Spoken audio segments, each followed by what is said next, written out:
gallant old engine.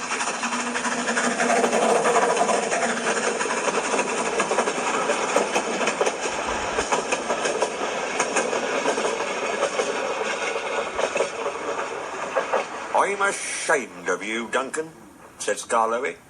You should think of your passengers. Passengers are just nuisances. They're always complaining.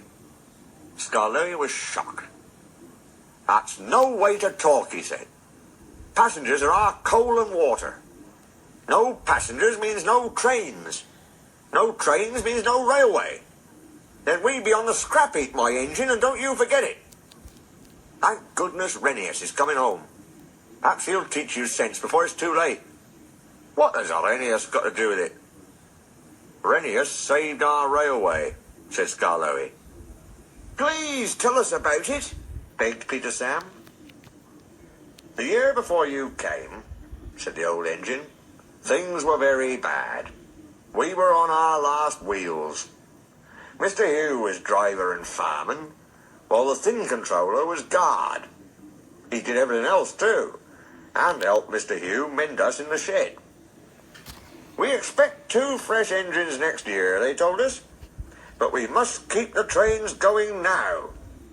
If we don't, our railway will close. How awful, said Peter Sam in sympathy.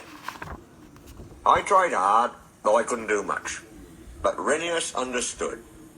It's my turn now, he said. You've done more than your share of hard work. He was often short of steam, but he always tried to struggle to a station and rest there. That, said Skarloey earnestly, is most important with passengers. Pshaw, exclaimed Duncan. Passengers, Skarloey continued, don't mind stopping at stations.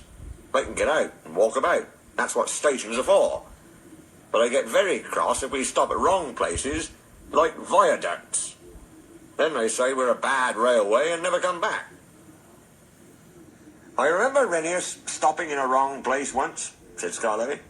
He couldn't help it, but he made up for it afterwards. That afternoon he had damp rails and a full train. There were passengers even in Beatrice, the guard's van. His wheels slipped dreadfully on the steep bit after the first station, but they gripped at last. The worst's over, he thought. Now we're away. Come along, he sang to the coaches. Come along. Oh, I've got cramp, he groaned. He stopped, unable to move, on the loneliest part of the line. The thin controller and Mr. Hugh examined him carefully. The passengers watched and waited. Renius eyed them anxiously. They looked cross.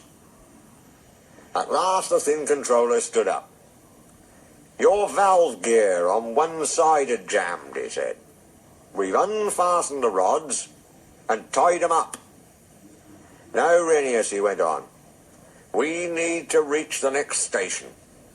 Can you pull us there on one cylinder? I'll try, sir, but the next station isn't the right station.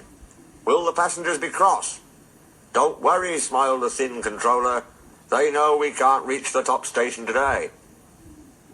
The thin controller sanded the rails. Passengers from Beatrice pushed behind. Mr. Hugh gently eased out the regulator. The train jerked and began to move.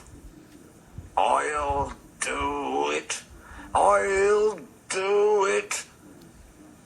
Everyone cheered, but Renius heard nothing. The thin controller's relying on me. If I fail, the railway will close. It mustn't. I'll get there or burst. Everything blurred.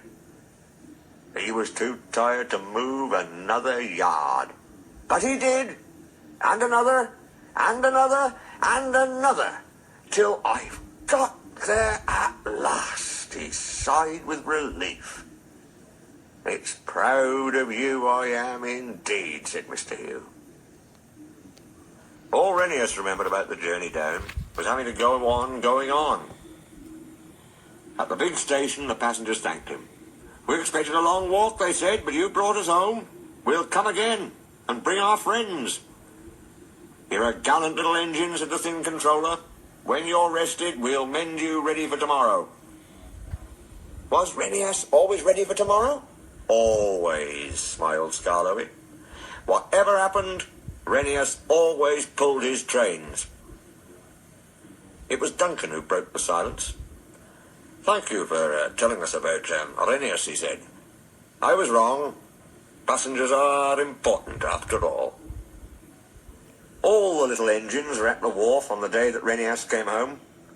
Some of the Fat Controller's engines were there too. Edward pushed Renias's truck to the siding, and Skarloey pulled him neatly to his own rails. This was the signal for a chorus of whistles from engines large and small. You never heard such a noise in all your life. The owner, Renias, and other important people made speeches. The band played, and everyone was very happy. But Renias was happiest of all in his own place that night, next to his friend Skarloey. Oh, this helps a little engine to feel, he said, that at last he has really come home.